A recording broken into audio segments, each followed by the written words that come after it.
అందరికీ praise lord. మనలో చాలామంది వాక్యం చదవడానికి బద్దకిస్తూ ఉంటాం. కాకపోతే ఒక భక్తుడు వాక్యం యొక్క గొప్పతనాన్ని తన పాట ద్వారా ఎంత గొప్పగా వివరించారో చూద్దామా? దేవుని వాక్యం నన్ను బ్రతికించెను, బాధలలో నెమ్మదినిచ్చెను. కృపాశక్తి దయాశక్తి సంపూర్ణుడు వాక్యమై యున్న యేసు వందనాలు. జిగటిగల ఊబి నుండి లేవనెత్తును, సమతల మగు భూమిపై నన్ను నిలిపెను. నా పాదములకు దీపమాయను, సత్యమైన మార్గంలో నన్ను నడిపెను. శత్రువులను ఎదుర్కొను సర్వాంగ కవచమై యుద్ధమునకు సిద్ధ మనసు ఇచ్చుచున్నది.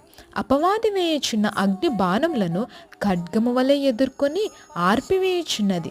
పాల వంటిది, జుంటి తేనె వంటిది నా జిహ్వకు మహామధురమైనది. మేలిమి బంగారు కన్నా మిన్నైనది, రత్నరాసుల కన్నా కోరదగినది.